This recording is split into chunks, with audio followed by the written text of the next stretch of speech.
and good day. My name is Jürgen Steinmetz from eTurboNews, and this is a breaking news update.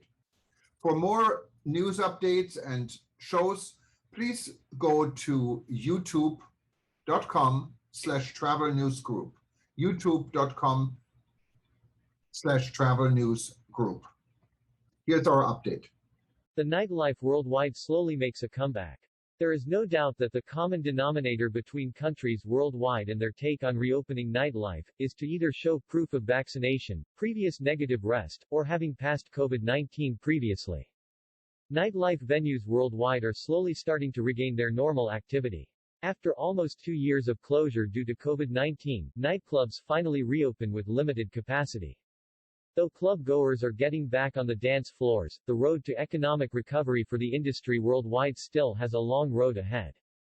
Due to the vaccination process and the improvement of COVID numbers in most countries around the world, it's no doubt that nightlife venues are starting to regain their normal activity. Some of the countries that have reopened fully or partially are, for example, United States, United Kingdom, France, Germany, Greece, Portugal, Switzerland, Denmark, Croatia, Austria, Poland, Czech Republic, Australia, United Arab Emirates, China, India, Singapore and Spain. Most recently, Italy has reopened nightclubs as of October 11 with 50% indoor capacity and 75% outdoor capacity.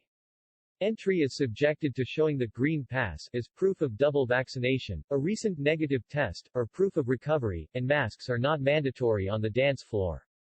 Maurizio Posca, president of SILB-FIPI and the European Nightlife Association, adds, after almost 2 years of closure due to COVID-19, nightclubs finally reopen with limited capacity. In Italy, we are glad to be back at work, but we also feel the need to reinvent our businesses to bring them closer to food and entertainment and adapt to current and future demands and the changes that COVID has brought. A few days prior to Italy, on October 8 in Spain, Ibiza and Barcelona reopened, with the requirement of having the EU Digital COVID-19 certificate, while Madrid reopened more than 4 months ago. In the case of Ibiza, venue capacity is limited to 75%, venues must close at 5 a.m. and masks on dance floors are obligatory. On the other hand, in Barcelona, capacity is limited to 80% and the use of masks is also mandatory, and the dance floor does not allow for drinking or eating. Since then, some of the INA Gold member nightclubs in Ibiza reopened after almost 2 years shutdown, such as DC 10 and Octan Ibiza.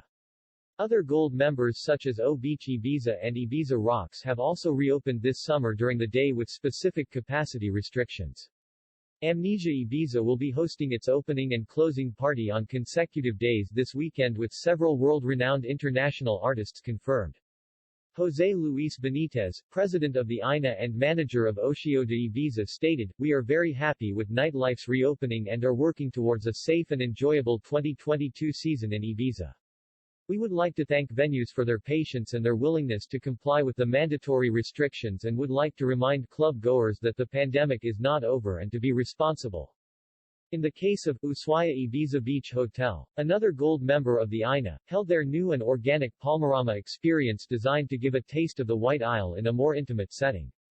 Ushuaia has since announced a new residency at White Beach, Dubai, running for 11 dates at the luxurious venue, starting today with a headline set from Crosstown Rebels boss, Damian Lazarus. Other names confirmed for the series include Andrea Oliva, ARTBAT, Nicole Motober, Tale of Us, Jamie Jones, Joseph Capriotti, Black Coffee, and Maceo Plex. Adapting dance floors to the new normal. There is no doubt that the common denominator between countries worldwide and their take on reopening nightlife is to either show proof of vaccination, previous negative rest, or having passed COVID previously. This is something that is being applied in many countries in the EU and also in U.S. cities such as New York and has recently been announced that will be enforced in Los Angeles. Furthermore, the act of dancing or closing off the dance floor has been enforced in the past and is still being applied in some countries. For instance, in Montreal, Canada, nightlife players are taking a stand against the state's rule that prohibits indoor dancing.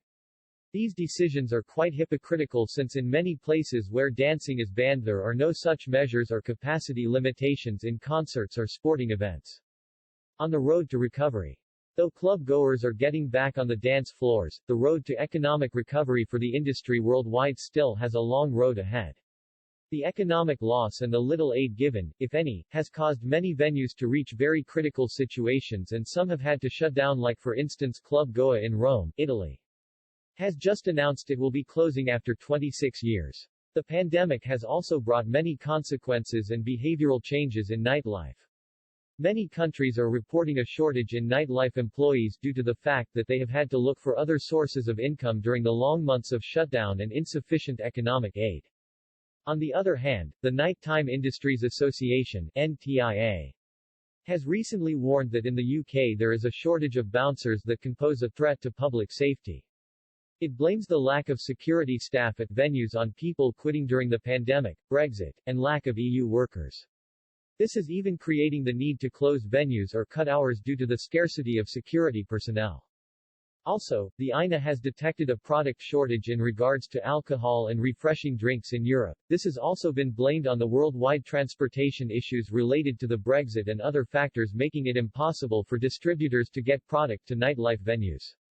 Nightclubs not to be blamed for drink spiking. Lastly, regarding the recent news about drink spiking happening in nightclubs in UK cities and the organization of boycotts. The nightlife industry is devoted to making clubbers' night out as safe as possible. These types of criminal acts shouldn't fall back on nightlife business owners.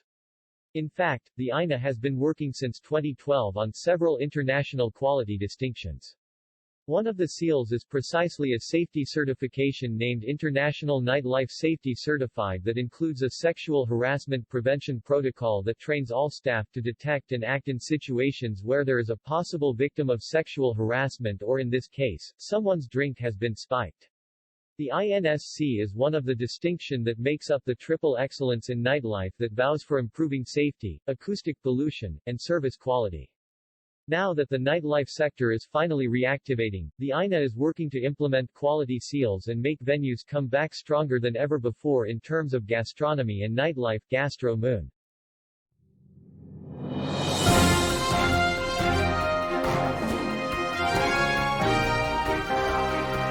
Thank you for listening to our news update. There's more on youtube.com/travel news group, or you can read us, of course, in going to our news portal at eTurboNews.com or travelnews.online.